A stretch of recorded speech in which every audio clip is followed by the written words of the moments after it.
बंदी छोड़ सतगुरु रामपाल जी महाराज जी की जय हो। परमेश्वर की सभी प्यारी आत्माओं को मुझ पवन दास का सत्साई और आप सभी सत्सेवक भाई बहनों का इस 1 घंटे के 8:30 से 9:30 बजे तक के लाइव संघ का समाधान में दास तहे दिल से शुक्रिया अदा करता है कि आप सभी पुण्यात्माएं जो परम पूज्य सतगुरु रामपाल जी महाराज जी के सेवक हैं, उनके दास हैं, उनके भगत हैं, आप जी के सहयोग से और सतगुरु रामपाल जी महाराज जी के आशीर्वाद से बहुत ही अच्छा रेस्पॉन्स परमेश्वर ने प्रथम एपिसोड का दिलवाया है।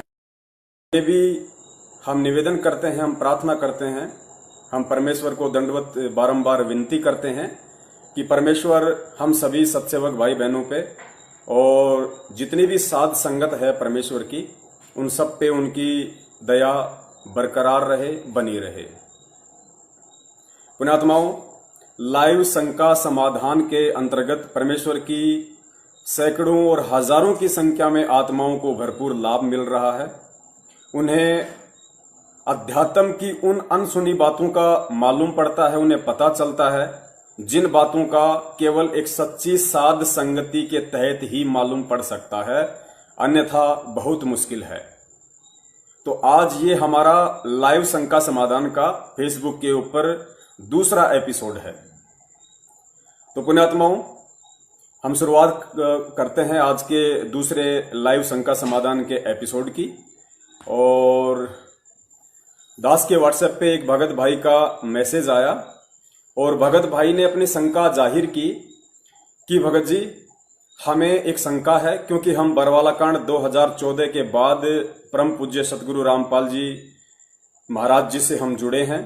हमें नहीं पता था भगत जी कि जितने भी नामदान केंद्र खोल रखे हैं सतलोक आश्रम मैनेजमेंट हरियाणा ने, वो नामदान केंद्र परम पूज्य सतगुरु रामपाल जी महाराज जी के आशीर्वाद से नहीं खुले हुए हैं। मनमुखी रूप से इन लोगों ने नामदान केंद्र खोल रखे हैं।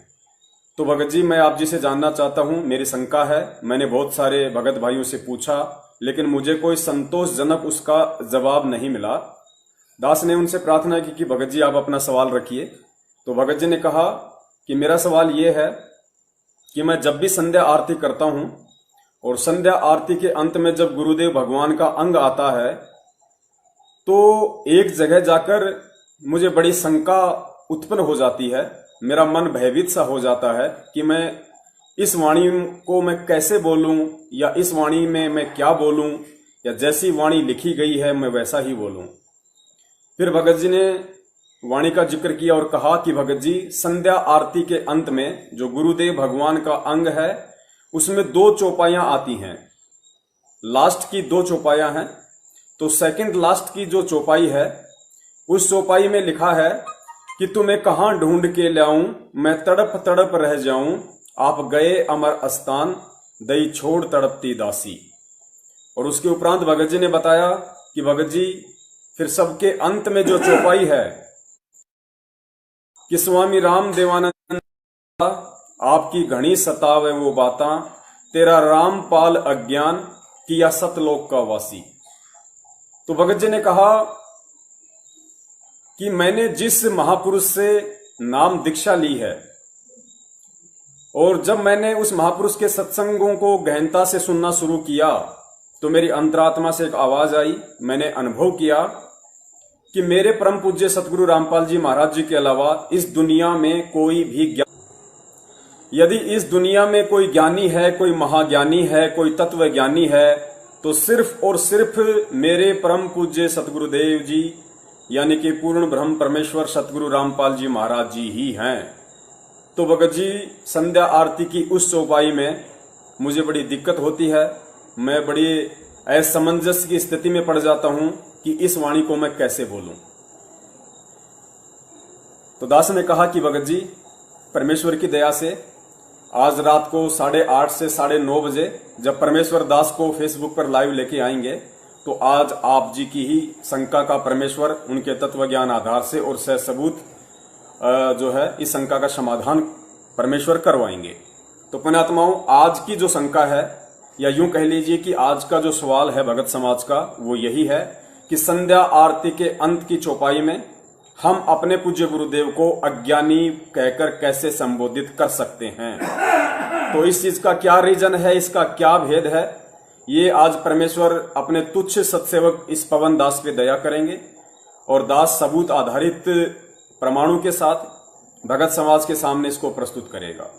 उससे पहले दास एक छोटी सी बात आप जी को बता देना चाहता है, क्योंकि इस शंका का समाधान सतलोक आश्रम मैनेजमेंट हरियाणा या किसी भी नामदान संचालक या कोऑर्डिनेटर के पास नहीं है और ना ही हो सकता है। वैसे तो परमेश्वर ने इसी शंका का समाधान आज से लगभग 2 साल पहले YouTube पर वीडियो बनवाकर डलवा दिया था। चूंकि परमेश्वर के बच्चे हर जगह नहीं पहुंच पाते हैं, सारे प्रमाण सारे सबूत वो नहीं देख पाते हैं, तो परमेश्वर ने आज एक बार पुनः उन भगतजियों के माध्यम से अपने इस तुच्छ सत्सेवक पवन दास पे इस सेवा की दया की है। उससे पहले दास एक छोटा सा जिक्र करना चाहता है कि सतलोक आश्रम मैनेजमेंट हरियाणा और उनके पीछे लगे हुए जितने भी सेवादार लोग हैं, जो अपने आप को सेवादार कहते हैं, कोऑर्डिनेटर हैं, नामदान संचालक हैं, उन लोगों के पास इस तरह की शंकाओं का समाधान क्यों नहीं है। इसका रीजन केवल एक ही है, क्योंकि परमेश्वर की वाणी है कि सब सुमरे अपने अनुमाना तो गति लखी न जाई, कहे कबीर कृपया कर जन पर ज्यों की त्यों समझाई। यदि हर मनुष्य इस ज्ञान को अपने स्तर से सोचकर समझकर यदि अनुमान लगाता रहेगा, आइडियाज लगाता रहेगा, तो ये वाणियां कदापि समझ में नहीं आने वाली है। परमेश्वर इन वाणियों को समझने की सद्बुद्धि अपनी उसी आत्मा को बख्शीश करते हैं जो आत्मा सतगुरु को परमात्मा मानती है, उन्हें पूर्ण ब्रह्म परमेश्वर मानती है, उन्हें साक्षात कबीर परमेश्वर जी मानती हैं।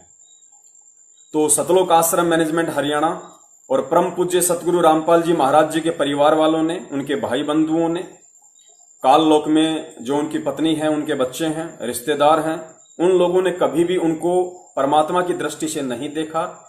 केवल उन्होंने संत रामपाल जी महाराज जी को रिश्तों के तराजू में ही आजीवन तोला, और यही वो कारण है कि वो सद्बुद्धि परमेश्वर उनको बख्शिश नहीं कर पाए जो सद्बुद्धि आज तक उनको आ जानी चाहिए थी। रीजन ये था कि सतलोक आश्रम बरवाला में एक दिल्ली से सुरेश दास जी हैं, जो पेशे से एडवोकेट हैं। वो क्रोथा कांड के मुकदमों को फेस कर रहे थे, लेकिन सतलोक आश्रम मैनेजमेंट बरवाला सुरेश दास जी को बहुत ही कम सहयोग करता था, डॉक्यूमेंट्री या फाइनेंशियली या कोई भी रीजन हो, वो उन्होंने ही बताया। उनसे बात हुई थी तो उन्होंने बताया कि एक समय जब मैं उन मुकदमों की पैरवी करके और आश्रम में आया तो मैं बड़ा परेशान था, क्योंकि मुझे किसी भी तरह का सहयोग उन क्रोथा कांड के मुकदमों को सोल्व करने में सतलोक आश्रम मैनेजमेंट हरियाणा यानी परम पूज्य सतगुरु रामपाल जी महाराज जी के भाई महेंद्र जी, ट्रस्टी बलजीत जी या अन्य जितने भी जो गणमान्य व्यक्ति वहां पे समझे जाते थे, बलवान जाखड़ कह लीजिए, रामकुमार ढाका जी कह लीजिए, या अन्य सतगुरु रामपाल जी महाराज जी के इस काल लोक वाले रिश्तेदार, उन्हें सहयोग नहीं कर रहे थे। तो भगत जी दुखी हारे सतलोक आश्रम बरवाला में आए।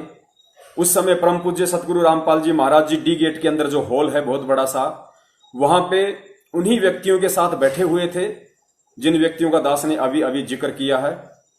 यानी जिस समय सुरेश जी जो एडवोकेट थे वो सतलोक आश्रम बरवाला में एंटर हुए, सतगुरुदेव जी के पास में गए, तो उन्होंने देखा कि परम पूज्य सतगुरु रामपाल जी महाराज जी अपने छोटे भाई महेंद्र, ट्रस्टी बलजीत और रामनिवास छावला जो कि नजफगढ़ दिल्ली से हैं, रिटायरमेंट फौजी, अन्य 2-3 व्यक्ति और थे जो सतलोक आश्रम मैनेजमेंट बरवाला की कमान को संभालते थे।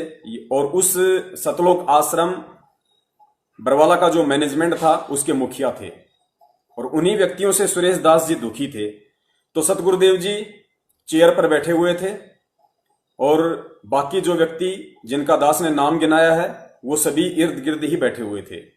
सुरेश दास जी ने जाते ही परम पूज्य गुरुदेव को दंडवत प्रणाम किया और दुखी मन से परमेश्वर के चरणों में बैठकर कहा कि हे गुरुदेव, ये जितने भी व्यक्ति हैं जो यहां बैठे हुए हैं ये आपको परमात्मा नहीं मानते। उन्होंने दुखी होकर अपने मन की व्यथा सतगुरुदेव जी के सामने प्रकट की कि हे गुरुदेव, ये जितने भी व्यक्ति जो यहां बैठे हुए हैं ये आपको परमात्मा नहीं मानते। पुण्यात्माओं, आगे परम पूज्य गुरुदेव जी ने क्या शब्द उच्चारित किए आप उन्हें गहनता से समझने की कोशिश करें। परम पूज्य गुरुदेव जी ने कहा मालिक चेयर से अपने घुटनों पर हाथ रखते हुए खड़े हुए और दुखी मन से, जिस दुखी मन से सुरेश दास जी ने सवाल किया था, उसी दुखी मन से परम पूज्य गुरुदेव ने घुटनों पे हाथ रखकर खड़े होते हुए दुखी मन से कहा कि बेटा, आप तो परमात्मा मानने की बात कह रहे हो, ये लोग तो मुझे गुरु भी नहीं मानते। गुरुदेव ने कहा कि बेटा, आप तो परमात्मा की बात कर रहे हो, ये लोग तो मुझे गुरु भी नहीं मानते। तो पुण्यात्माओं, इसी बात से आइडिया लगाया जा सकता है, इसी बात से हम विचार कर सकते हैं कि हरियाणा में जो कहावत है कि घर का जोगी जोगना और बाहर का जोगी सिद्ध, यानी जो घर का साधु संत होता है या जो घर का जो गणमान्य व्यक्ति होता है, वो बाहर वालों की तुलना में, उन परिवार वालों की नजरों में बहुत ही छोटी दृष्टि में होता है। एक और कहावत है जो हम सभी जानते हैं कि दीपक तले सदैव अंधेरा ही रहता है, दीपक तले अंधेरा ही रहता है। तो पुण्यात्माओं, वो परम पूज्य परमेश्वर सतगुरु रामपाल जी महाराज जी, जो सारी सृष्टि का रचयिता है, सारी सृष्टि का नायक है, सारे ब्रह्मांडों का उत्पत्ति करता है, सृजनहार है, वो परमेश्वर जिस कुल में, जिस परिवार में एक लीलामय जीवन के लिए 8 सितंबर 1951 के दिन एक दीपक बनकर प्रकट हुए, उस दीपक ने अपने तत्वज्ञान आधार से हिंदुस्तान सहित पूरी दुनिया में रोशनी की लगातार कर रहे हैं और आने वाले समय में इसी रोशनी से पूरा विश्व जगमगाएगा, जगमगाहट होगी। बाकी सभी रोशनियां, जितने भी साधु संत हैं, महात्मा डेरे वाले हैं, वो सभी फीके पड़ने वाले हैं। तो दास का कहने का मतलब है कि जो दीपक बनकर वो परमेश्वर 8 सितंबर 1951 के दिन जिस कुल में, जिस परिवार में प्रकट हुए, उन लोगों के लिए ये कहावत सिद्ध हो गई कि दीपक तले सदा अंधेरा।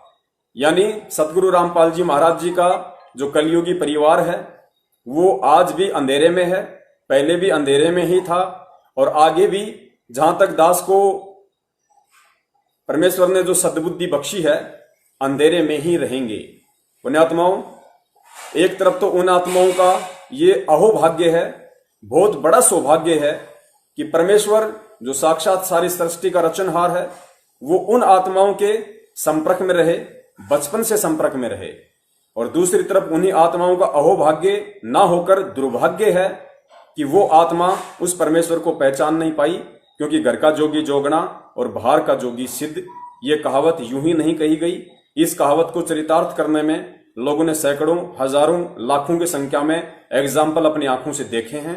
उसके बाद समाज में यह कहावत प्रचलित हुई है कि घर का जोगी जोगना, बाहर का जोगी सिद्ध और दीपक तले सदैव अंधेरा ही रहता है। तो पुण्यात्माओं, अब हम उस भाई की शंका का पूर्ण परमेश्वर सतगुरु रामपाल जी महाराज जी के तत्वज्ञान आधार से समाधान करने की एक छोटी सी कोशिश करते हैं। परम पूज्य गुरुदेव मुझ नीच को सद्बुद्धि दे, मुझ नीच को ये समझाने की अपने भगत भाइयों को सद्बुद्धि प्रदान करे। तो पुण्यात्मा, वाणी दास आपको एक बार सुना देता है कि कौन सी वाणी के विषय में भगत जी ने कहा कि जब ये दो वाणियां मेरे कानों में गूंजती हैं तो एक शंका सी उत्पन्न हो जाती है। शंका का मतलब उन्हें समझ में नहीं आता कि इन वाणियों के समय मैं क्या करूं, मुझे क्या बोलना चाहिए या फिर ऐसे ही मुझे बोलना चाहिए। तो प्रथम वाणी जो भगत जी ने बताई थी, प्रथम वाणी ये वाली थी।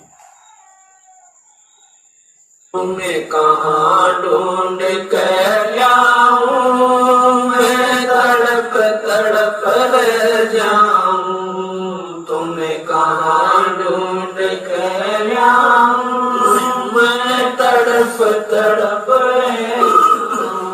अब गए अमर अस्थान, अस्थान दई छोड़ तड़पती दासी।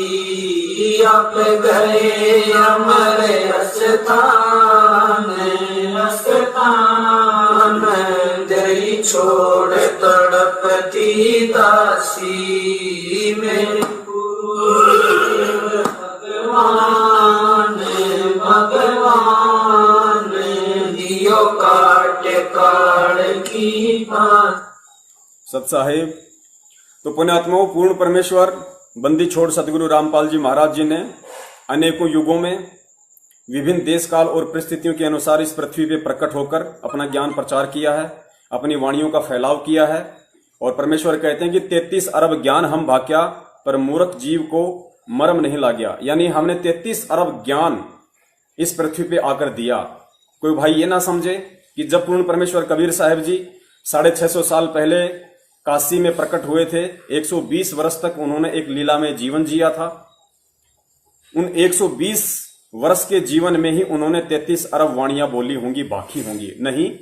यहां परमेश्वर जी का जो कहने का आशय है वो ये है कि परमेश्वर जब भी, जिस भी युग में, जिस भी समय, एक लीला तो परमेश्वर सीधी सीधी कमल के फूल पर प्रकट होने की करते हैं हर युग में, क्योंकि वेदों में जो परमेश्वर की महिमा लिखी हुई है कि वो परमेश्वर मां के गर्भ से उत्पन्न नहीं होता है, वो एक तालाब में, एक सरोवर में, एक विकसित कमल के फूल पर प्रकट होता है शिशु रूप में। एक निसंतान दंपत्ति उनको उठा ले जाते हैं और अपने बच्चे की तरह उनकी परवरिश करते हैं।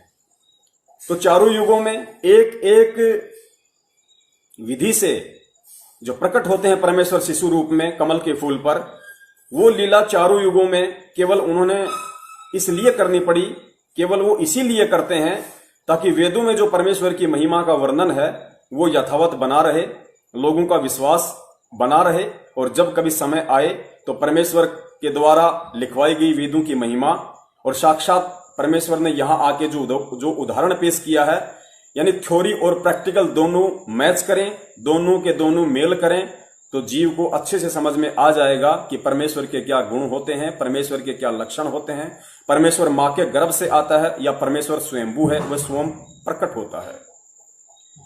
तो परमेश्वर की एक अन्य वाणी है कि साहिब से सतगुरु भय और सतगुरु से भय साध, ये तीनों गति एक है। मालिक की वाणी है कि साहिब से सतगुरु भय और सतगुरु से भय साध, ये तीनों गति एक है, गति कुछ अगम अगाध, ऐसी कुछ वाणी है परमेश्वर की। ये तीनों अंग एक हैं, गति कुछ अगम अगाध। यानी वो परमेश्वर जो सारी सृष्टि का रचनहार है, जो कबीर परमेश्वर है, जो अपने निज लोक शतलोक में रहता है, वो परमेश्वर स्वयं साहिब रूप है। साहिब यानी परमात्मा, सुप्रीम। तो साहिब से सतगुरु है, साहिब रूप से वो परमात्मा जो उनका तेजपुंज का रूप है, शब्द रूप है, उस रूप को परमात्मा हल्का करते हुए इस पृथ्वी पे आते हैं, सतगुरु का रूप धारण करते हैं। साहिब से सतगुरु भय, फिर वो परमेश्वर सतगुरु रूप में ही एक सुयोग्य शिष्य की, एक भगत की, एक परम भगत की भूमिका भी करते हैं। क्यों करते हैं?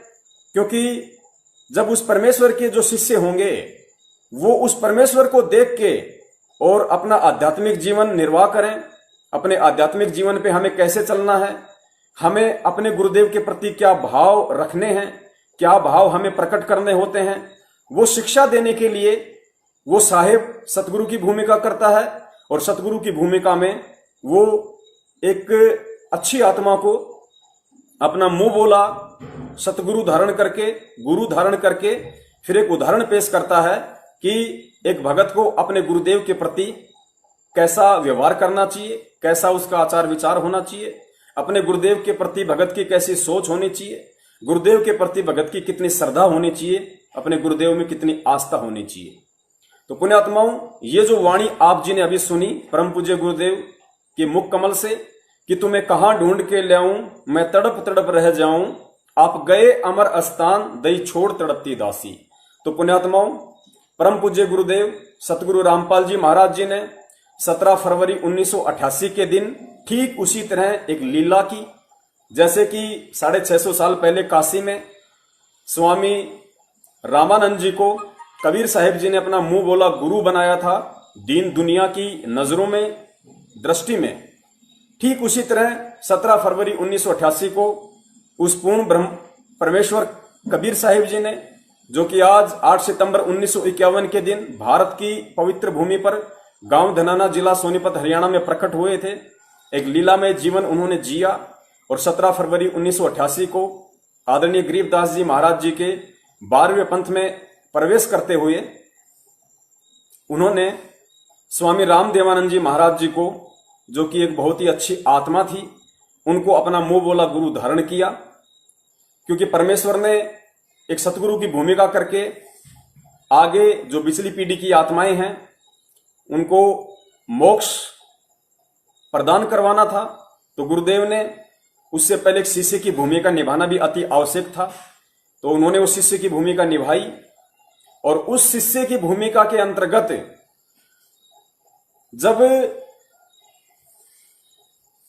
हमारे दादा गुरुदेव स्वामी राम देवानंद जी महाराज जी का शरीर छूटा और वो सतलोक को प्राप्त हुए, उसके उपरांत ये जो शब्द है, जो अंतिम, जो गुरुदेव का अंग है, ये गुरुदेव का अंग केवल परम पूज्य गुरुदेव सतगुरु रामपाल जी महाराज जी ने अपने गुरुदेव यानी हमारे दादा गुरुदेव को समर्पित किया है।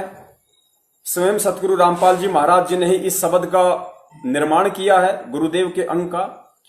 तो अपने गुरुदेव की सतलोक प्राप्ति के बाद अपने गुरुदेव के प्रति एक भगत का क्या भाव होना चाहिए, किस तरीके से उसकी रहनी करनी होनी चाहिए, इस बात को, इस चीज को आने वाली जो पीढ़ियां हैं, आने वाला जो भगत समाज है, जो आप और हम हैं, और हजारों साल तक जो आएंगे, उन सब के लिए सतगुरु रामपाल जी महाराज जी ने एक एग्जाम्पल के रूप में पेश किया है, एक उदाहरण के रूप में पेश किया है। और परम पूज्य सतगुरु रामपाल जी महाराज जी उस भगत के रोल में, उस भगत के वेश में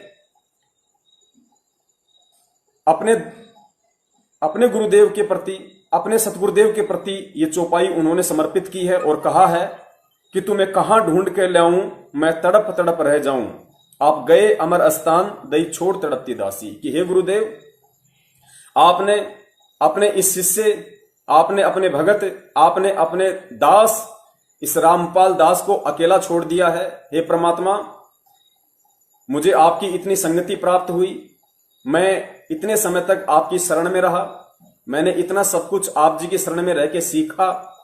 हे परमेश्वर, आप सतलोक को चले गए हैं और आपने अपने इस दास को, आपने अपनी इस आत्मा को इस काल लोक में अकेली ही तड़पने के लिए छोड़ दिया है।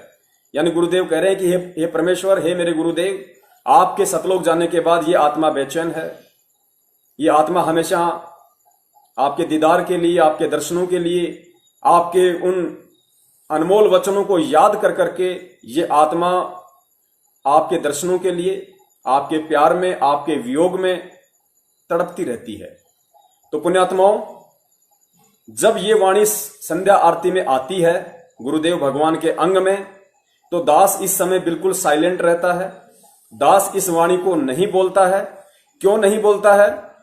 आप जी को पहले बता दिया गया है कि ये वाणी हमारे दादा गुरुदेव जी के सतलोक गमन के उपरांत हमारे जो सतगुरुदेव जी हैं, परम पूज्य सतगुरु रामपाल जी महाराज जी, उन्होंने उनके प्रति अपने भाव व्यक्त करते हुए, अपने आप को एक दास साबित करते हुए, अपने आप को एक सुयोग्य भगत सिद्ध करते हुए अपने गुरुदेव के प्रति अपने विचार, अपने आभार, अपनी श्रद्धा, अपने भाव व्यक्त किए हैं। हमें क्यों नहीं बोलनी? हमें इसलिए नहीं बोलनी है क्योंकि हमारे गुरुदेव पूर्ण ब्रह्म परमेश्वर, साक्षात वो कबीर परमात्मा है, साक्षात वो बंदी छोड़ है, और बंदी छोड़ ना कभी जन्मता है, ना कभी वो मरता है। और आज साक्षात वो परमात्मा हमारे सतगुरु के रूप में, हमारे गुरु के रूप में इसी पृथ्वी पे प्रकट है, हमारी नजरों के सामने है, इस धरातल पे वे आज प्रत्यक्ष हैं। तो हम ये नहीं कह सकते कि तुम्हें कहां ढूंढ के लाऊं, मैं तड़प तड़प रह जाऊं, आप गए अमर स्थान, दई छोड़ तड़पती दासी। पुण्यात्माओं, जो गुरु हमें मिला है, जो सतगुरु हमें मिला है, वो अविनाशी है, स्वयंभू है, अजरो अमर है। वो किसी भी देश काल परिस्थिति में ना मरता है, ना जन्म लेता है। उसकी अपनी मौज होती है, वो क्या विधि अपनाए, कौन सी वो लीला करे, क्या लीला वो दिखाए। तो ये वाणी हम यूज यहां नहीं कर सकते क्योंकि हमारे गुरुदेव हमारी आंखों के समक्ष हैं, हमारे सामने हैं, और हम तो उनसे बारंबार यही विनती करेंगे, हम उनसे बारंबार यही दंडवत प्रार्थना करेंगे कि हे गुरुदेव, आप जी ने एक सुयोग्य शिष्य की भूमिका करते हुए और अपने गुरुदेव के प्रति जो आभार व्यक्त किया है, हे परमेश्वर हमें वो मौका ना मिले। हे गुरुदेव, आपके इस शरीर में रहते सहते हम नीचों का शरीर छूट जाए, हम नीचों को सतलोक की प्राप्ति हो जाए। हमें परमात्मा आप जी ऐसा सौभाग्य प्रदान करना ताकि हमें ये वाणी या फिर इस तरह की कोई भी वाणी बोलने का मौका ही ना मिले। पुण्यात्माओं, इसके बाद में जो दूसरी वाणी है, जो भगत जी ने जिसका जिक्र किया कि भगत जी इसके अलावा जो दूसरी वाणी है, उस वाणी को बोलते समय मैं बिल्कुल चुप हो जाता हूं, मुझे समझ में नहीं आता कि मैं क्या करूं। वाणी आप जी को एक बार सुना देते हैं। स्वामी राम देवानंद दाता, आपकी गणी सतावे वो बाता। स्वामी राम देवानंद दाता, आपकी गणी सतावे वो बाता। तेरा राम पाल है ज्ञान, है ज्ञान किया सतलोक का वासी। तेरा राम पाल है ज्ञान, है ज्ञान किया सतलोक का वासी। मेरे गुरुदेव भगवान, भगवान दियो काट काट की पास। सत्साई पुण्यात्माओं, दूसरी चौपाई ये थी जो अभी आप जी ने सुनी कि स्वामी राम देवानंद जी दाता, आपकी घनी सतावे वो बाता। तेरा राम पाल अज्ञान किया सतलोक का वासी। पुण्यात्माओं, इस वाणी के सरलार्थ से पहले दास आप जी को एक छोटा सा परम पूज्य गुरुदेव का वीडियो सुनाएगा 40 सेकंड का, जिसमें यह साबित होता है कि परम पूज्य गुरुदेव जो साहिब हैं, साहिब से जो एक सतगुरु की भूमिका करते हैं, जो आज हमारे सतगुरु बनकर वो भूमिका निभा रहे हैं। उसके बाद वो एक शिष्य की भूमिका करते हैं जो कि 17 फरवरी 1988 को दादा गुरुदेव जी के शरण में आकर उन्होंने निभाई, दुनिया को दिखाई। तो वो गुरुदेव, वो परमात्मा एक सुयोग्य भगत की भी भूमिका निभाता है। ये वीडियो आप जी सुनिए स्वयं परम पूज्य गुरुदेव सतगुरु रामपाल जी महाराज जी के मुख कमल से। अब वो परमात्मा है जिसने आकर खुद यहां पर सत्संग किया और सच्चा ज्ञान दिया। वही सतगुरु है और वही आकर के यहां एक सच्चे भगत की भूमिका करते हैं, एक नेक नागरिक का अभिनय भी वही करते हैं। अपना करके खाओ, जैसे राखे भगवान न्यों रहो। ज्यादा इस दौड़ धूप माया की संग्रह करने में अपना जीवन मत नसाओ, नाश ना करो। ये एग्जाम्पल दिया दाता ने, और जो ये भी उन्होंने प्रमाणित कर दिया कि जो सच्ची लगन से मुझे भजता है, संसार की दृष्टि में बेशक निर्धन दिखे पर भगवान की दृष्टि में सबसे धनवान है। जय हो बंदी छोड़ की। ये परमेश्वर का एक बहुत ही अनमोल सा संदेश आप जियों तक पहुंचा है इस लाइव फेसबुक एपिसोड के माध्यम से, जो परमेश्वर ने 8:30 से 9:30 बजे रात्रि को अपने दासों को निमित्त बनाकर शुरू करवाया है।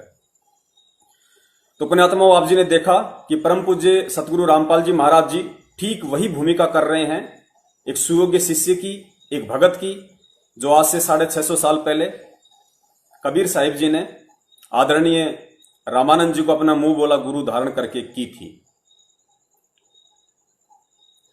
पुण्यात्माओं, बीच में एक भाई का एक कमेंट्स आया था, शायद शंकरदास जी का ये कमेंट्स है, देवली टॉक से हैं। शंकरदास जी ये कहना चाह रहे हैं, या उनकी ये शंका है, शंकरदास जी कहना चाह रहे हैं कि भाई हमने तो गुरुदेव जी के मुख कमल से ये भी सुना है कि हमें आदरणीय गरीबदास जी महाराज जी की वाणियों में फेरबदल नहीं करना है। ये उनके आदेश थे, हमें उनकी किसी भी वाणी में फेरबदल नहीं करना है। पुण्यात्माओं, बिल्कुल सही बात है, सवाल होने चाहिए। इसीलिए परमेश्वर ने दया करके ये लाइव शंका समाधान का प्रोग्राम रखवाया है। और हमने पहले ही कहा था कि जितनी हमें परमेश्वर सद्बुद्धि देंगे और जितना हमें सही सही ज्ञात होगा उतना हम अवश्य बताएंगे। पुण्यात्माओं, शंकर जी की बात बिल्कुल जायज है, मैं उनके सवाल का सम्मान करता हूं, उनकी भावनाओं का मैं सम्मान करता हूं, तो बीच में थोड़ा सा इस टॉपिक पे भी जिक्र करना अति आवश्यक है। पुण्यात्माओं, परम पूज्य गुरुदेव सतगुरु रामपाल जी महाराज जी ने सत्संगों में जिक्र किया है। दास आपको उनका ये सत्संग भी सुनाएगा। परमेश्वर की दया से दास के पास उनका ये वीडियो, उनका ये जो सत्संग है वो भी दास के पास उपलब्ध है, क्योंकि पुण्यात्माओं वो परमेश्वर अंतर्यामी है और परमात्मा को इस बात का अच्छे से पता है कि जब मेरा दास फेसबुक पर लाइव आएगा तो कौन कौन से सवाल भगत समाज के द्वारा खड़े किए जाएंगे, कौन कौन सी शंकाएं भगत भाइयों के द्वारा जाहिर की जाएगी, तो मेरे दास को किसी भी प्रकार की कोई समस्या पैदा ना हो, तो परमेश्वर वो सारे सबूत इकट्ठे करवा देते हैं। पुण्यात्माओं, पहले सुनिए आप जी वो ऑडियो जो शंका हमारे शंकर दास जी ने व्यक्त की है।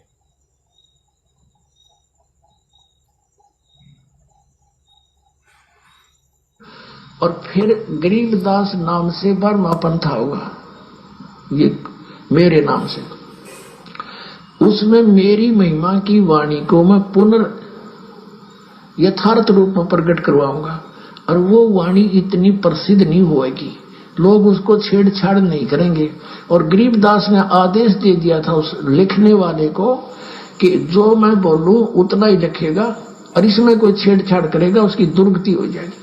तो गरीबदास पंथ में ये धारणा गजब की बना रखी थी। समझ माई मारे क्यों कर रखा था यूं काम। सबकी ये धारणा थी कि मालिक की वाणी में जैसा भी बोल रखा है ऐसा ही लिखना, देश में एक भी अक्षर में फेरबदल कर दी तो उसकी कईयों के साथ ऐसी घटना घट गई थी, वो छेड़ा नहीं करते। इसमें परमात्मा ने गाली तक दे रखी है इन नकली पंथों को और इस काल को, जो मैं बोल नहीं सकता। और वो भी लिखड़ी पड़ी ने, उसमें फेरबदल नहीं कर सके क्योंकि विरानमाटी हो जाती है, भगवान का आदेश था। तो इस कारण से गरीबदास की वाणी को किसी ने छेड़ा नहीं है। एज इट इज मात्रा है, वो मात्रा नहीं लिखी, उन्होंने परिवर्तन नहीं किया।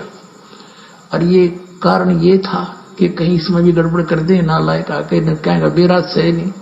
तो कहा कि 12वें पंथ में प्रगट हो वाणी। तो पुण्यात्माओं, जैसा कि शंकर भगत जी का अभी अभी कमेंट्स आया था, और परमेश्वर ने बिल्कुल उन्होंने जो सवाल किए वो जायज था, क्योंकि उन्होंने यही सत्संग मालिक का अवश्य सुना होगा, और यह सत्संग दास के पास भी उपलब्ध था। दास को भी इस बात का अच्छे से पता था कि हो सकता है संगत में से मेरा कोई भाई या बहन ये शंका व्यक्त कर सकता है। तो पुण्यात्माओं, बात बिल्कुल जायज है। आदरणीय गरीबदास जी महाराज जी का यह सख्त आदेश था, या यूं कह लीजिए कि आज से 300 वर्ष पहले सतगुरु रामपाल जी महाराज जी का सख्त आदेश था, क्योंकि आदरणीय गरीबदास जी महाराज जी के रूप में स्वयं संत रामपाल जी महाराज जी ही प्रकट थे, या यूं कह लीजिए कि वो कबीर परमेश्वर ही प्रकट थे। क्योंकि चाहे आप कबीर परमेश्वर कहिए, चाहे बंदी छोड़ गरीबदास जी महाराज कहिए, या चाहे आज वर्तमान में सतगुरु रामपाल जी महाराज जी कहिए, ये तीनों शक्ति, ये तीनों पावर एक ही हैं। रूप अलग थे, देश काल और परिस्थिति के अनुसार ज्ञान देने का उनका तरीका भिन्न भिन्न था, बाकी तीनों शक्ति एक ही थी। तो परमेश्वर का ये स्वयं का ही आदेश हम मान के चलते हैं, ये स्वयं उस परमात्मा का ही आदेश था कि मेरे द्वारा लिपिबद्ध करवाई गई वाणियों में कोई भी छेड़छाड़ ना करे, और ना ही होने चाहिए, वरना दुर्गति होंगे ही होंगी। और आदरणीय गरीबदास जी महाराज जी के पंथ में सतगुरुदेव जी ने बताया, नाम मुझे ध्यान नहीं आ रहा, लालदास जी था या कोई और था या कोई भगत था, उन्होंने कुछ छेड़खानी की थी, तो गुरुदेव ने बताया कि उसको अधरंग मार गया था। उसके बाद में सभी के अंदर ये भय उत्पन्न हो गया कि जैसी वाणी है गरीबदास जी महाराज जी की वैसी ही लिखनी है, मात्रा में भी हेरफेर नहीं। और ये क्यों, ये गुरुदेव ने बता ही दिया, क्योंकि यदि वो परमात्मा ऐसा आदेश देके नहीं जाते, और यदि वो झटका उस समय उन आत्माओं को नहीं देते, और यदि उस समय के आत्माओं में भय उत्पन्न नहीं होता, तो जिस प्रकार 650 साल पहले कबीर परमेश्वर ने आदरणीय धर्मदास जी के माध्यम से जो कबीर सागर को लिपिबद्ध करवाया था, और कालांतर में नकली कबीर पंथियों ने मनमुखी रूप से जैसा उन वाणियों को समझा, अपने अनुभव अनुसार उनमें फेरबदल किया, तो परमात्मा ने इसी दृष्टिकोण से कि आज संत गरीबदास जी के रूप में जो मैं ये इस वाणी को लिपिबद्ध करवा रहा हूं, ये वाणियां 300 साल बाद, सन 1997 के बाद जो बिजली पीढ़ी की हंस आत्माएं आएंगी, और जब मैं जाऊंगा उस समय, तो यही वो मुख्य वाणियां होंगी, यही वो भक्ति का आधार होगा जो उन पुण्यात्माओं को मैं मेरा मोक्ष मार्ग समझाऊंगा। तो इस दृष्टिकोण से, ताकि इसमें कोई फेरबदल ना हो, बिल्कुल सही बात है। पुण्यात्माओं, जिस भगत भाई ने संध्या आरती की लास्ट की 2 चौपाइयों में शंका व्यक्त की है और दास सतगुरुदेव जी की दी हुई बुद्धि से जो समाधान उसका करने जा रहा है, उसमें कोई फेरबदल नहीं है, किसी भी प्रकार की फेरबदल नहीं है। आप जी निसंकोच रहिए। दास पिछले लगभग 4 वर्षों से इन्हीं वाणियों का उच्चारण कर रहा है जो आप जी के समक्ष अब रखने जा रहा है। इसका सबूत आप जी को दिया जाएगा, क्योंकि परमेश्वर कहते हैं शंका सूल बबूल हैं। यदि जब तक भगत की शंकाओं का समाधान नहीं होगा तो कांटे की तरह चुभती रहेगी, आत्मा में वो बात सटीक, वो एग्जाम्पल फिट नहीं बैठेगा। पुण्यात्माओं, आदेश केवल आदरणीय गरीबदास जी महाराज जी की वाणियों में फेरबदल ना करने का है। जहां तक गरीबदास जी महाराज जी की वाणियां हैं, लिपिबद्ध हैं, उन वाणियों में छेड़खानी ना करने का आदेश है। तो पुण्यात्माओं, ये जो गुरुदेव का जो अंग है, ये आदरणीय गरीबदास जी महाराज जी के सदग्रंथ से नहीं लिया गया है। ये जो वाणी है गुरुदेव का अंग, ये हमारे परम पूज्य गुरुदेव सतगुरु रामपाल जी महाराज जी ने स्वयं अपने कर कमलों से लिपिबद्ध किया है, लिखा है। इसको आपको इसका प्रमाण देते हैं। और परमेश्वर ने इसको क्यों छोड़ा, आप देखिए।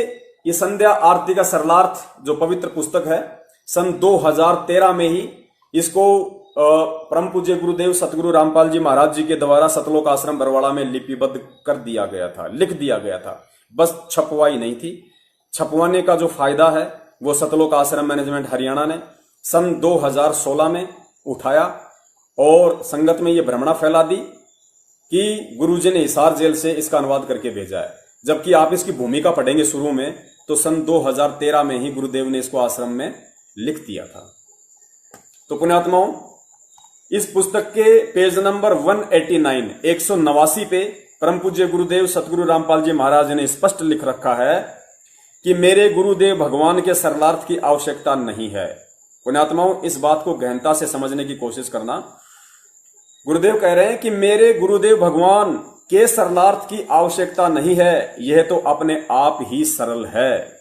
पुण्यात्माओं, ये कितनी सरल है, ये कितनी साधारण है, क्योंकि तत्वदर्शी संत के चाहे मुख कमल से बोले गए शब्द हों या चाहे उनके कर कमलों के द्वारा लिपिबद्ध किए गए शब्द हों, उनका एक गहरा रहस्य होता है, सांकेतिक होते हैं। उनको समझना आम जीव के बस की बात नहीं है।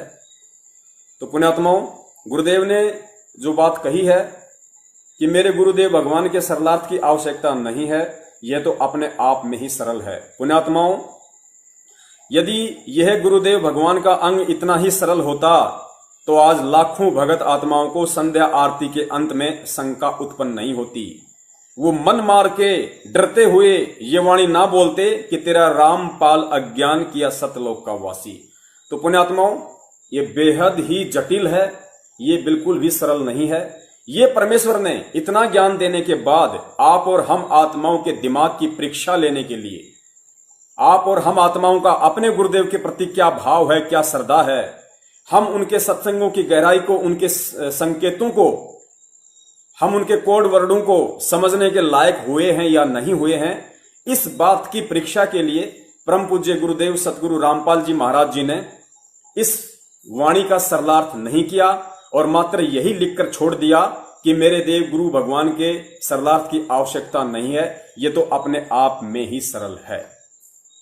तो ये जो अंग है, ये आदरणीय गरीबदास जी महाराज जी की वाणियों का संग्रह नहीं है, अतः हम इसमें किसी भी प्रकार की कोई छेड़खानी नहीं कर रहे हैं। यानी गरीबदास जी महाराज जी की वाणियों के साथ में कोई छेड़खानी नहीं है। ये हमारे परम पूज्य गुरुदेव जी के द्वारा लिखा गया है और परम पूज्य गुरुदेव जी ने इन वाणियों में छेड़छाड़ करने के लिए ही ये शब्द लिखे हैं, अपने बच्चों के भाव जानने के लिए, उनकी श्रद्धा जानने के लिए, कि मेरे ज्ञान को ये कितना समझ पाए कि भाई मैं अपने गुरुदेव के प्रति अपने विचार व्यक्त कर रहा हूं। यानी गुरुदेव जी कह रहे हैं कि मैं संत रामपाल दास अपने रामदेवानंद जी महाराज जी के लिए श्रद्धावश ये शब्द उच्चारित कर रहा हूं, लेकिन मेरे जो भगत हैं, संत रामपाल जी महाराज जी के जो भगत हैं, वो मेरे प्रति, अपने गुरुदेव के प्रति इस समय जब ये चौपाइयां आएंगी उनके मुख कमल से तो वो क्या करते हैं, वो क्या समझते हैं इस बात से, और किस तरीके से अपने गुरुदेव के प्रति वो भाव व्यक्त करते हैं। तो पुण्यात्माओं, दास जो प्रथम चौपाई है, तो पुण्यात्माओं बीच में थोड़ा सा नेट डिस्कनेक्ट हो जाता है, जिस वजह से थोड़ा अवरोध उत्पन्न हो जाता है। तो ये हमारे विवेक की परीक्षा है पुण्यात्माओं, ये हमारे विवेक की परीक्षा है कि हम अपने गुरुदेव को कितना जान पाए। सतगुरु रामपाल जी महाराज जी ने अपना जो मुंह बोला सतगुरु धारण किया था, वो सतलोक को प्राप्त हुए। तो उनके वियोग में एक संदेशा देने के लिए भगत समाज को और अपने गुरुदेव जी के प्रति क्या भाव होने चाहिए, क्या श्रद्धा होनी चाहिए, उस बात को जग जाहिर करते हुए, उस बात को प्रदर्शित करते हुए आप और हम आत्माओं के लिए ये सतगुरुदेव जी की तरफ से आदेश है, ये निर्देश है कि तुमने क्या करना है। तो पुण्यात्माओं, दास उस वाणी के समय बिल्कुल चुप रहता है, क्योंकि मेरे जो गुरुदेव हैं वो स्वयं साक्षात कबीर परमात्मा हैं। वो आज इस पृथ्वी पे प्रकट हैं। उनकी मर्जी, वो 1 सेकंड में सतलोक चले जाते हैं, 1 सेकंड में वहां से वापस भी आ जाते हैं, अन्य लोकों में भी चले जाते हैं। उनकी मौज, उनकी मर्जी। वो राजा हैं, वो शहंशाह हैं, वो जगत गुरु हैं, वो तत्वदर्शी हैं, वो सारे ब्रह्मांडों के पिता हैं, मालिक हैं। उनकी मर्जी पुण्यात्माओं। तो किसी भी देश काल परिस्थिति में वो मरते नहीं हैं, वो जन्मते नहीं हैं। तो इस वाणी का यूज इस कलयुग की पिछली पीढ़ी वाले हम जीव आत्माएं यदि करती हैं तो ये हमारी अज्ञानता का प्रमाण होंगी। फिर आगे कहा गया कि तेरा रामपाल अज्ञान किया सतलोक का वासी। पुण्यात्माओं, दास इस वाणी में जो बोलता है, लास्ट की वाणी में जो गुरुदेव अपने गुरुदेव के लिए बोल रहे हैं कि स्वामी राम देवानंद जी दाता आपकी घनी सतावे वो बातां, आपका रामपाल अज्ञान। अपने गुरुदेव को कह रहे हैं कि आपका ये तुच्छ रामपाल दास तो अज्ञानी है। पुण्यात्माओं, सर्वज्ञानी होने के बावजूद, महाज्ञानी होने के बावजूद वो परमेश्वर अपने गुरुदेव के समक्ष अपने आप को छोटा साबित कर रहा है, प्रदर्शित कर रहा है। इसको कहते हैं असली भगत की भूमिका। जो भूमिका परमेश्वर अपने हाथ में लेते हैं, जो रोल, जो एक्टिंग वो दुनिया का सबसे बड़ा कलाकार अपने हाथ में लेता है, उसको 1000% पूरा करता है। लोग धोखे में रह जाते हैं कि एक्टिंग कर रहा है या असलियत में कर रहा है। पुण्यात्माओं, एक फिल्म बनाने के लिए एक प्रोड्यूसर एक एक्टर को एक नकली रोल 2 करोड़ रुपए में उसको खरीदता है, और उस 1 करोड़ 2 करोड़ रुपए के लिए वो एक्टर अपनी पूरी जान झोंक देता है कि ये 3 घंटे की फिल्म कहीं बर्बाद ना हो जाए, कहीं ये मार्केट में पिट ना जाए।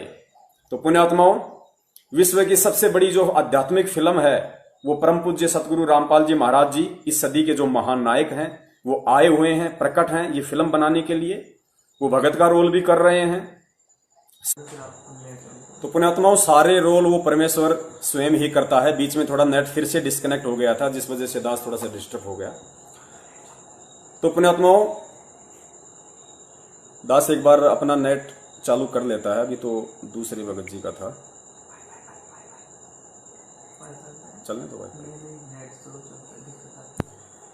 तो पुण्यात्माओं, दास इस वाणी में जो शब्द उच्चारित करता है परमेश्वर के द्वारा दी गई सद्बुद्धि से, ज्ञान आधार से, वो ये उच्चारित करता है कि सतगुरु रामपाल जी दाता। कुछ भी बोल सकते हैं, परमेश्वर को हम किसी भी उच्चतम शब्द से अलंकृत कर सकते हैं। बंदी छोड़ सतगुरु रामपाल जी दाता, स्वामी रामपाल जी दाता, सतगुरु रामपाल जी दाता, पूर्ण परमेश्वर सतगुरु रामपाल जी दाता। हम कोई भी अलंकृत शब्द, उपमात्मक शब्द जो परमेश्वर के लिए यूज किए जाते हैं, जो शुद्ध होते हैं, सर्व शक्ति युक्त होते हैं, हम कोई भी शब्द शुरुआत में उनके लिए यूज कर सकते हैं। तो दास जो यूज करता है वो ये करता है कि सतगुरु रामपाल जी दाता आपकी घनी अमोलक बातां। दास ये नहीं कहता कि आपकी घनी सताव है वो बातां, क्योंकि हमारे परमेश्वर साक्षात पृथ्वी पे प्रकट हैं। अनमोल ज्ञान उन्होंने हमें दे दिया, सताने का कोई जिक्र ही पैदा नहीं होता। हमें तो खुशी होनी चाहिए, जो आदरणीय गरीबदास जी महाराज जी ने कहा था, खुशी जाहिर करते हुए कि हम सूते चादर ताण, हमें कोई टेंशन नहीं, कोई फिक्र नहीं, हमें सच्चा भगवान मिल गया, सच्चा सतगुरु मिल गया, उस सतगुरु के रूप में सच्चा भगवान मिल गया। तो खुशी जाहिर करते हुए हमें यह कहना है कि सतगुरु रामपाल जी दाता आपकी घनी अमोलक बातां, अमोलक हे परमात्मा, आपकी इन वाणियों का कोई मोल नहीं है, इनका कोई मूल्य नहीं लगाया जा सकता। ये अनमोल वाणियां अमोलक हैं। सतगुरु रामपाल जी दाता, आपकी घनी अमोलक बातां, आपका पवन दास अज्ञान, करना सतलोक का वासी। आपका पवन दास अज्ञान, आप जी जो भी भाई बहन है अपना स्वयं का नाम यूज कीजिए और फिर कहिए कि करना सतलोक का वासी या करियो सतलोक का वासी, कि हे परमेश्वर, हे बंदी छोड़ सतगुरु रामपाल जी महाराज जी, आपका ज्ञान, आपकी वाणियां इस दुनिया में अनमोल है, अमोलक हैं। उनको कोई काट नहीं सकता, उनको कोई मिटा नहीं सकता, उनसे ऊपर बढ़कर कोई ज्ञान नहीं दे सकता। आप शुद्ध स्वरूप हो हे परमेश्वर, आप सर्वशक्तिमान हो हे परमेश्वर। ये आपका छोटा सा 2 कौड़ी का जीव पवन दास आप जी से विनती करता है, ये महाअज्ञानी पवन दास आप जी के चरणों में बारंबार विनती करता है कि हे परमेश्वर, इस दास को भी सतलोक भेजने की दया करना। तो वाणी यही बोलते हैं कि सतगुरु रामपाल जी दाता, आपकी घनी अमोलक बातां, आपका पवन दास अज्ञान, करियो सतलोक का वासी। तो पुण्यात्माओं, इस तरह फिर ये वाणी संपूर्ण हो जाती है और अपने सतगुरुदेव जी के प्रति हमने हृदय से जो भाव प्रकट करने थे वो प्रकट हो जाते हैं और इसी से परमेश्वर प्रसन्न होंगे, इसी से परमेश्वर खुश होंगे। और यही वो कारण था जिस परमेश्वर ने शुरुआत से लेके इस पुस्तक में नित्य नियम का पूरा अनुवाद किया। कहीं भी ये नहीं कहा कि इस अंग के अनुवाद की कोई आवश्यकता नहीं है। फिर असुर निकंदन रमैणी संपूर्ण अनुवाद किया, कहीं भी ये नहीं कहा कि इसका अनुवाद करने की आवश्यकता नहीं। फिर संध्या आरती का अनुवाद किया, लेकिन अंत में कह दिया, लिख दिया कि गुरुदेव भगवान का अंग तो वैसे ही सरल है, इसके अनुवाद की कोई आवश्यकता नहीं है। यह परमेश्वर ने एक रिक्त स्थान छोड़ा था, एक संकेत छोड़ा था आप और हम जीवों के लिए कि देखें मेरे बच्चे मेरे से ज्ञान लेने के उपरांत कितना समझ पाते हैं इस ज्ञान को और मुझे, और मेरे प्रति उनके कितने भाव हैं, किस तरह से वो अपने भाव अपने गुरुदेव के प्रति जग जाहिर करते हैं, वो प्रकट करते हैं। तो उम्मीद करता हूं उस भाई की शंका का समाधान हो गया होगा। जितनी दास को परमात्मा ने सद्बुद्धि बख्शिश की थी, उतना दास ने जी जान लगा के शंका का समाधान करने की परम पूज्य गुरुदेव सतगुरु रामपाल जी महाराज जी के आशीर्वाद से कोशिश की है। उम्मीद करता हूं दास सफल हुआ होगा। 10 मिनट इस प्रोग्राम के शेष हैं। कुछ वाणियां आप जी को परमेश्वर की ओर सुनाते हैं, जिससे कि हम भगत आत्माओं का जो विश्वास है वो सतगुरुदेव जी के ऊपर, इस भक्ति मार्ग के ऊपर दृढ़ होगा कि हमें जो सतगुरु मिला हुआ है, जो गुरु मिला हुआ है, वो कोई साधारण जीव नहीं है, स्वयं साक्षात कबीर परमेश्वर हैं। सुनिए, परमेश्वर अपने आप को छुपाते हुए कितने संकेत कर रहे हैं कि 12वें पंथ में परमात्मा खुद ही आए, लेकिन वो अपने आप को छुपाते हैं। एक संकेत दे दिया परमात्मा ने ये कहकर कि अपने आप को छुपाते हैं। यानी सतगुरु रामपाल जी महाराज जी जो कहते हैं कि परमात्मा ना आए तो इस दास को भेज दिया, तो वहां छुपा गए अपने आप को इस वाणी के अनुसार। ये संकेत है गुरुदेव का उन ज्ञानी आत्माओं के लिए जिन्हें सतगुरु की चाह है, जिन्हें सतलोक की चाह है। और एक दूसरी वाणी में तो परमात्मा ने तोड़ पाड़ दिया, पुण्यात्माओं तोड़ ही पाड़ दिया, स्पष्ट बोल दिया परमेश्वर ने। तो पहले सुनिए ये वाणी जिसमें परमेश्वर कह रहे हैं कि परमात्मा अपने आप को छुपाते हैं।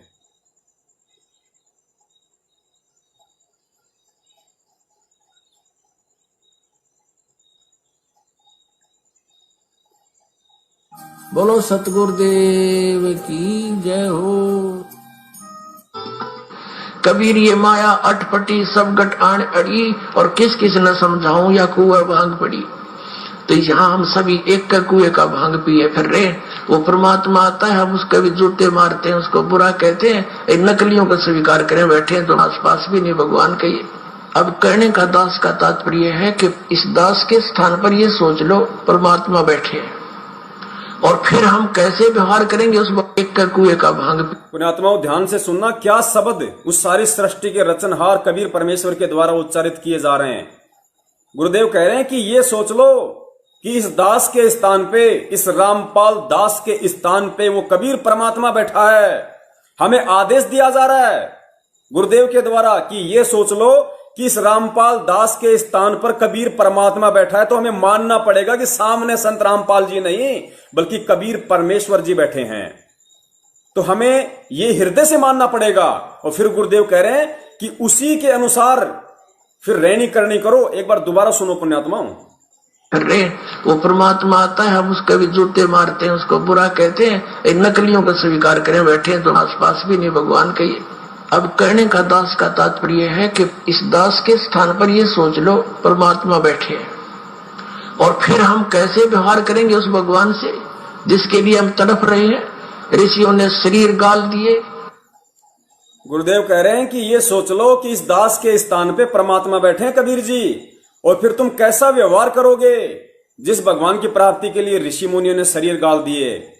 तो पुण्यात्माओं, ये संकेत है उन आत्माओं के लिए जो 8 सितंबर 2020 को उनका जन्मदिन मनाकर बहुत बड़ी महाभूल कर चुकी हैं, अपने आध्यात्मिक जीवन की सबसे बड़ी गलती कर चुकी हैं इतना ज्ञान लेने के बाद।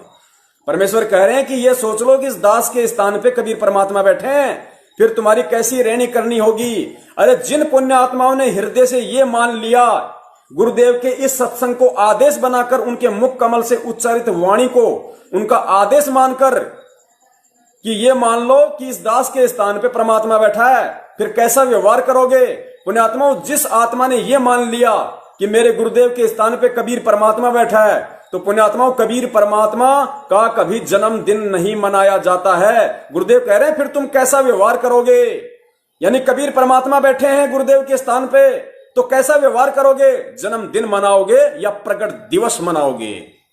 पुण्यात्माओं, काल भगवान के साथ परमेश्वर का जो वचन था, उस वचन के अनुसार परमात्मा खुलकर नहीं बताएगा कि I am God, I am Kabir, I am the supreme power of the universal. ये नहीं बताएगा वो परमेश्वर कभी भी, लेकिन सत्संगों में संकेत स्पष्ट कर दिए परमेश्वर ने। और जिस आत्मा की इन संकेतों को समझने की भी बुद्धि नहीं खुली, वो आत्मा समझ लो अभी बहुत कच्ची है, सतलोक जाने के लायक नहीं है। उसको कोई भी भ्रमित कर सकता है। और उन आत्माओं को 8 सितंबर 2020 के दिन एक पीला पर्चा निकालकर, उससे पहले उन आत्माओं से उस अविनाशी परमात्मा का जो सतगुरु रामपाल जी महाराज जी के स्वरूप में स्वयं विद्यमान है, उनका जन्मदिन मनवाकर उनसे आध्यात्मिक जीवन की सबसे बड़ी भूल करवा डाली। संत रामपाल जी महाराज जी का सन 2020 में जन्मदिन मना है। सन 2020 में जन्मदिन मना है, जबकि संत रामपाल जी महाराज जी है कहां। क्या कोई बताएगा कि संत रामपाल जी महाराज जी है कहां? कहां है संत रामपाल जी महाराज, और आपने किनका जन्मदिन मनाया है? अगर संत रामपाल जी महाराज जी होते और यदि आप उनका जन्मदिन मनाते, तो इस दास को कोई ऑब्जेक्शन नहीं होता, कोई पीड़ा नहीं होती, कोई दुख दर्द नहीं होता कि मेरे भाइयों को किस तरह काल भगवान सूक्ष्म चाल के माध्यम से ठग रहा है। संत रामपाल जी महाराज कहां हैं? सुनिए कबीर परमेश्वर जी के मुख कमल से। लोक अनामी जावेगी वहां, कोई ना मिले चौबारे, आत्मा और परमात्मा वहां को ना रते न्यारे। लोक अनामी जावेगी वहां, कोई ना मिले चौबारे, आत्मा और परमात्मा वहां नहीं रहते न्यारे। अब सुनना कि संत रामपाल जी महाराज जी कहां बैठे हैं। कहां है संत रामपाल जी महाराज जी, और आप लोगों ने किनका जन्मदिन मनाया है 2020 में, किनका जन्मदिन मनाकर मां भूल की है। परमेश्वर कह रहे लोक अनामी जावेगी वहां कोन्या मिले चौबारे, आत्मा और परमात्मा वहां कोन्या रहते न्यारे। अब संत रामपाल जी महाराज जी कहां बैठे हैं, अब सुनिएगा।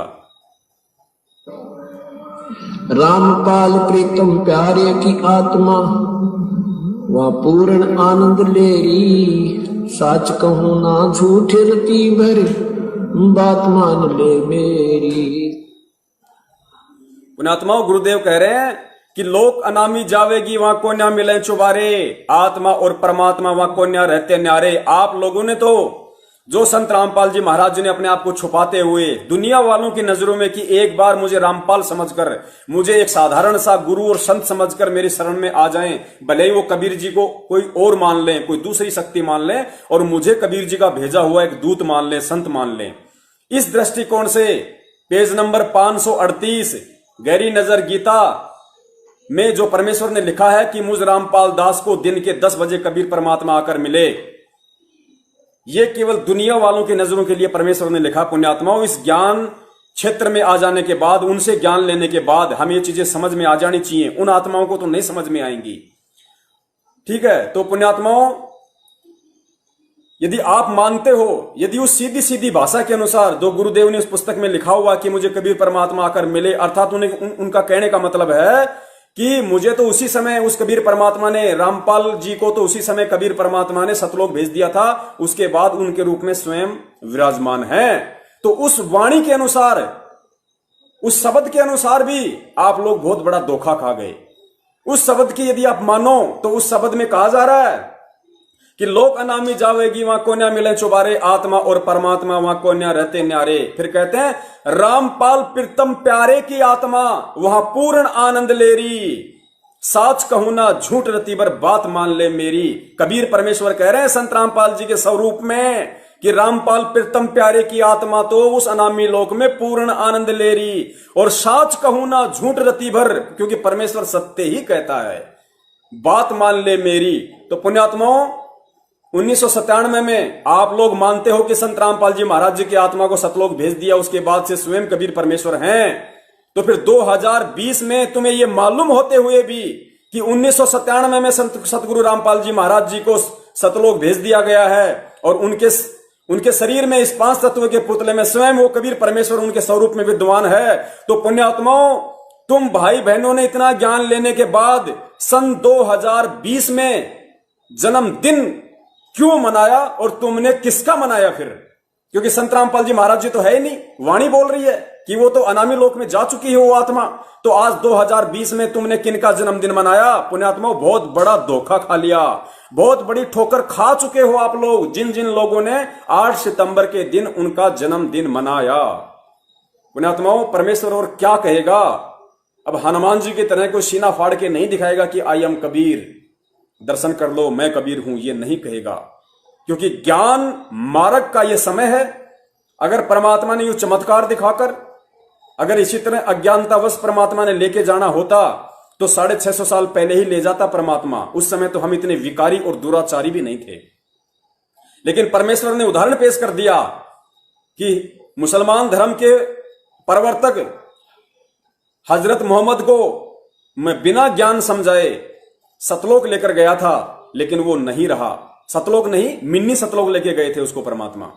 सतलोक तो उसी आत्मा को लेके जाएंगे जो वहां जाने के लायक होगी। परमात्मा ने फिर बताया कि मिनी सतलोक में हजरत मोहम्मद को मैं केवल इसीलिए लेके गया था ताकि पिछली पीढ़ी आत्माओं को यह समझा सकूं कि बिना ज्ञान के यदि कोई सतलोक चला भी जाएगा तो वहां टिक नहीं पाएगा। और हजरत मोहम्मद साहब मिनी सतलोक में टिक नहीं पाए। क्यों? गुरुदेव ने बताया कि उनके यहां पे लाखों की संख्या में अनुयायी हो गए थे, मान बढ़ाई और अहंकार उनके अंदर कूट कूट के भर गया था।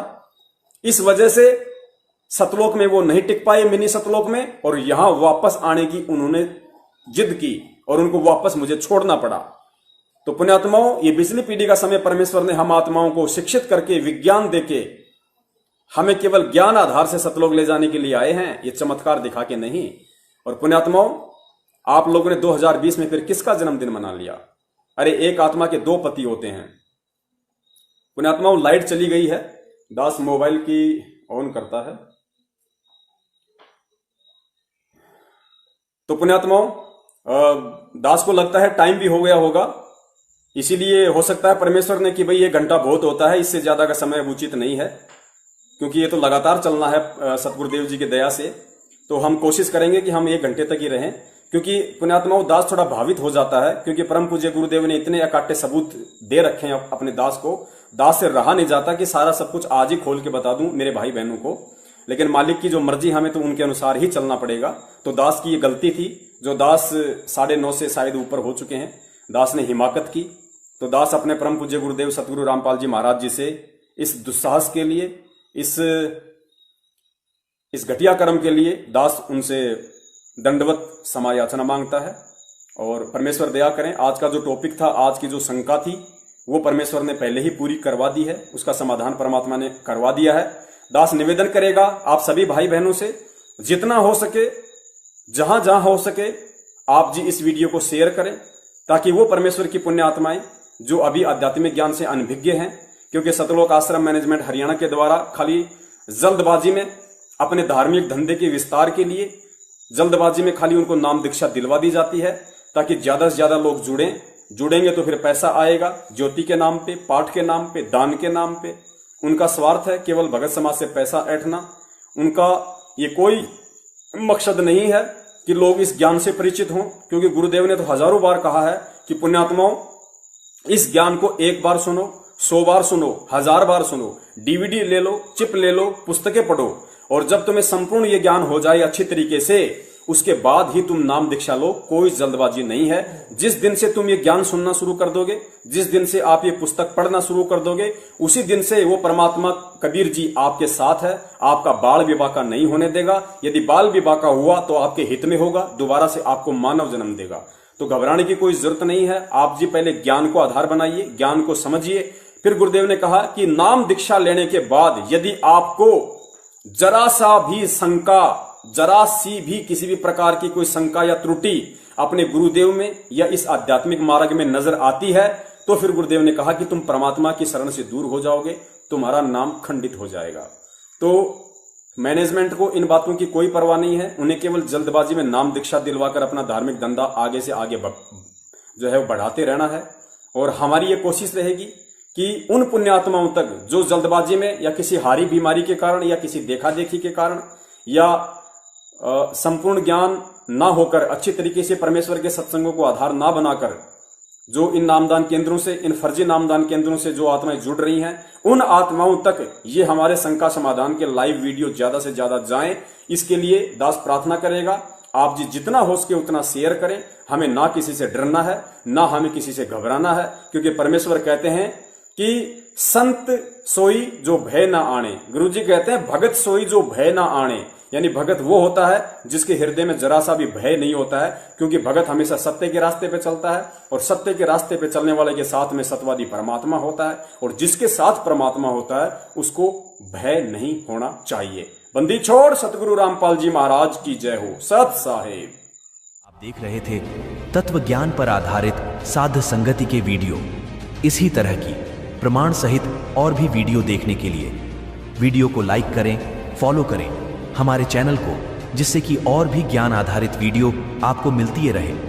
अधिक जानकारी के लिए फेसबुक या यूट्यूब पर सर्च करें पवन दास इस लाइव और साध संगति से जुड़े रहे और मर्यादित ज्ञान आधारित सतभक्ति करें, क्योंकि साध संगति ही यथार्थ 13वां कबीर पंथ है। पूर्ण ब्रह्म परमेश्वर सतगुरु रामपाल जी भगवान जी का